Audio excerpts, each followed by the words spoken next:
అదిగోండి జీరా రైస్లోకి అయితే నేనైతే ఆయిల్ను కొంచెం గీ అయితే వేసుకున్నాను అనమాట. ఇదండి ఈ పప్పుల డబ్బా అయితే మేము గెట్ టుగెదర్ రోజు గిఫ్ట్స్ పెట్టుకున్నామట అనమాట. అంటే 3 గిఫ్ట్స్ పెట్టుకుంటే ఇది ఫస్ట్ గిఫ్ట్ అనమాట. అంటే నాకేం రాలేదు.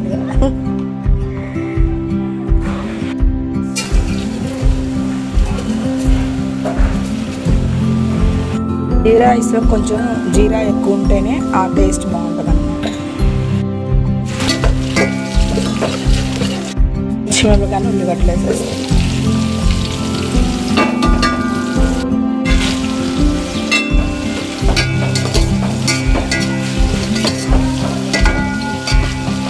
లైట్గా ఎగిన తర్వాత కొత్తిమీర, పుదీనా, కరివేపాకు 3 కలిపేసేస్తున్నాను. ఇదిగోండి కొంచెం అయితే వేగింది. నేను అల్లం వెల్లుల్లి పేస్ట్ కొంచెం అయితే వేసుకుంటున్నాను అనమాట. పూర్తిగా వేగిపోయినాయి. ఇప్పుడు వాటర్ పోసేసుకున్నాము. ఇదిగోండి పూర్తిగా అయితే వేగిపోయినాయి. దీంట్లో వాటర్ అయితే పోసేసుకున్నాము. కాంబినేషన్ అయితే నేను జీరా రైస్లోకి అయితే కర్రీ ఏం చేసుకున్నానంటే ఆలు టమాటా చేసుకున్నాను. ఆలుని నేను ఉడకబెట్టుకున్నాను అనమాట. ఒక 1/2 kg తీసేసుకొని ఇదిగోండి టమాటాలు, పచ్చిమిరపకాయలు ఇప్పుడు తాలింపు వేసుకున్నాను. ఏదైతే ఇదిగోండి ఆ బాండీలు పెట్టేసుకొని ఆయిల్ అయితే హీట్ అయింది. ఇప్పుడు ఈ టమాటాలను, పచ్చిమిరపకాయలు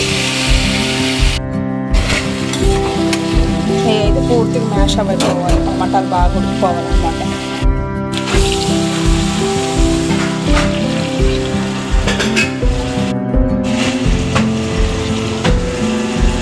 ఇవన్నీ బాస్మతి రైస్ అయితే తీసుకున్నాను అనమాట. నేనైతే నానబెట్టుకున్నాను కడిగి ఒక 1/2 అవర్ అట్లా నానబెట్టుకుంటే మంచిగా ఒదిగిద్ది అనమాట రైస్ అయితే. 1 kg ఆఫ్ రైస్ వాళ్ళకైతే ఈ గిన్నె తీసుకుని దీని నిండా ఇదిగోండి ఆల్మోస్ట్ అయితే ఉడికిపోయింది అనమాట. పచ్చి కరివేపాకు కూడా వేసుకున్నాను. అల్లం వెల్లుల్లి పేస్ట్ కొంచెం వేసుకుంటున్నాను అనమాట. ఇది కొంచెం మొత్తం మగ్గిపోవాలి. ఇదిగోండి జీరాలకైతే కొంచెం నేనైతే ఉప్పు అయితే వేసుకుంటున్నాను అనమాట. కొంచెం వేసుకోండి కష్టం అయిపోద్ది. టమాటాలు అయితే ఉడికిపోయినాయి అనమాట. దీంట్లో కొంచెం ఉప్పు కారం వేసేసుకున్నాను. ఉప్పు కారం అయితే వేసేసుకున్నాను నేను. ఉప్పు కారం పసుపు 3 కలిపి వేసేసుకున్నా. దీంట్లోకి ఇప్పుడు బంగాళదుంపలు వేసేసుకున్నాను. ఇందులో అయితే వేసేసుకుంటున్నాను. ఇదిగోండి తిప్పేసుకున్నా కొంచెం ఒక 5 నిమిషాలు వేగిన తర్వాత వాటర్ అయితే పోసేసుకున్నాను దీంట్లోకి. ఇదిగోండి నేను ఆలు టమాటాలోకి అయితే వాటర్ అయితే పోసేసుకున్నా. 5 మినిట్స్ తర్వాత ఈ కుక్ అయిన తర్వాత ఇది గ్యాస్ ఆపకపోతున్నాను అనమాట. జీరా వాటర్ అయితే మరిగిపోయినాయండి. ఇప్పుడైతే రైస్ అయితే వేసేసుకున్నాను.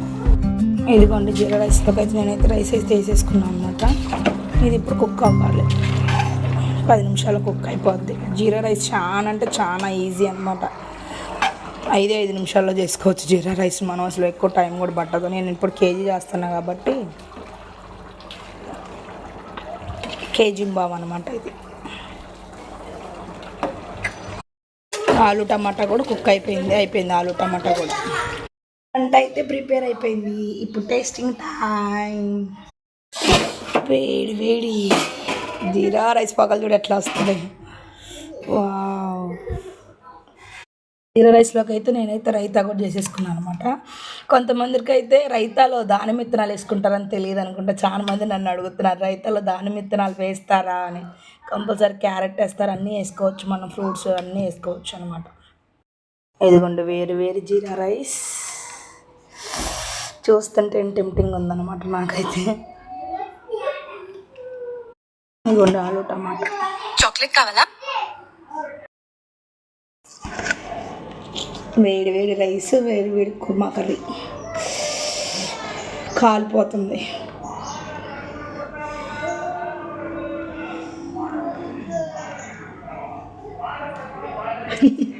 మీరు ఎట్లా తినలేరు కానీ నేను టేస్ట్ చేస్తాను. చాక్లెట్ కావాలా?